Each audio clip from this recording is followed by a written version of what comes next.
This is the story of a Canadian scholar who converted to Islam after conducting research to identify errors in the Quran.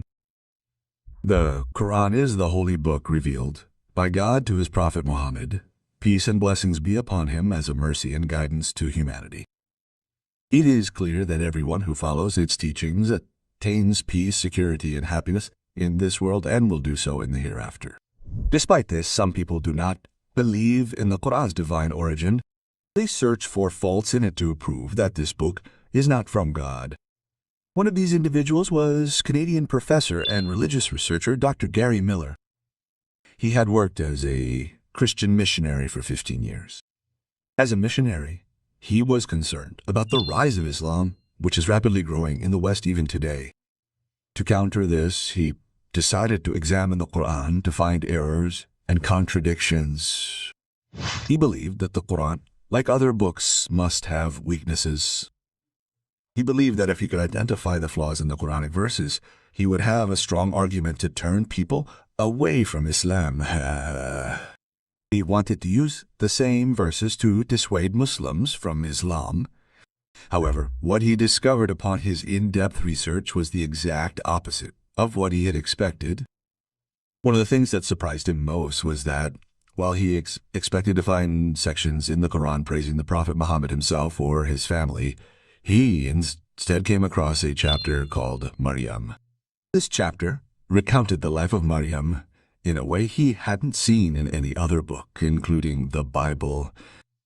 He also noticed that Isa ibn Maryam, or Jesus Christ, was mentioned more than 20 times in the Quran, while the name of Prophet Muhammad appeared only 4 or 5 times.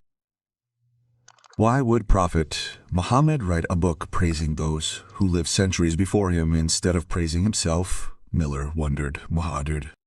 But he didn't give up. He continued to read the Quran more carefully, hoping to find any errors. Then he came across an extraordinary verse that completely changed his perspective on the Quran and Islam in general. Surah An-Nisa, verse 82.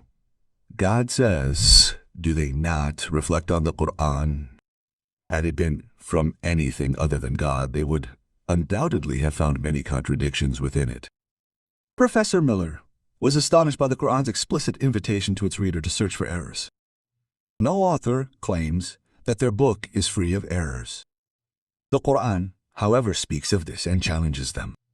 In verse 23 of Surah Al-Baqarah, God states, "If you are in doubt about the Quran, we have revealed to our servant, then produce a surah like it." This challenge was directed at the leaders of the Quraysh who were masters of the Arabic language. If it had been possible, they would have responded immediately and invalidated the Quran. But they could not. They could not produce even a single verse. This verse deeply affected Dr. Miller.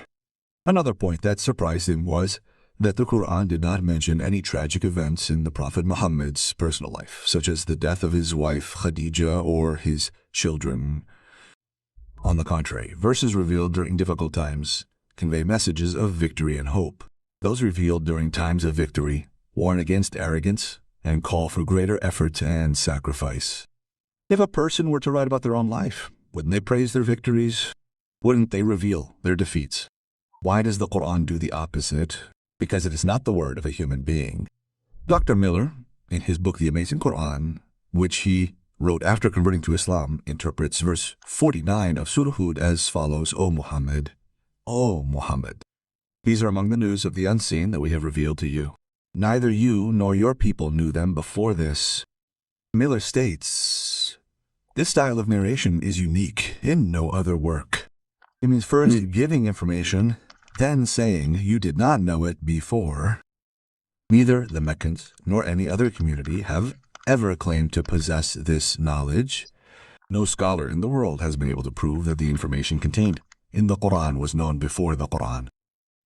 Dr. Miller also cites verse 30 of Surah Al-Anbiya as an example. He states that this verse points to the theory of the Big Bang, which the scientific world would later call the Big Bang.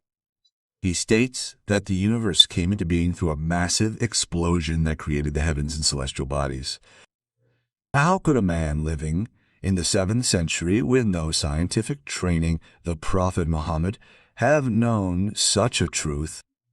As a result of all this research, Dr. Miller converted to Islam in 1978 and changed his name to Abdul-Ahad. This name means servant of the one God.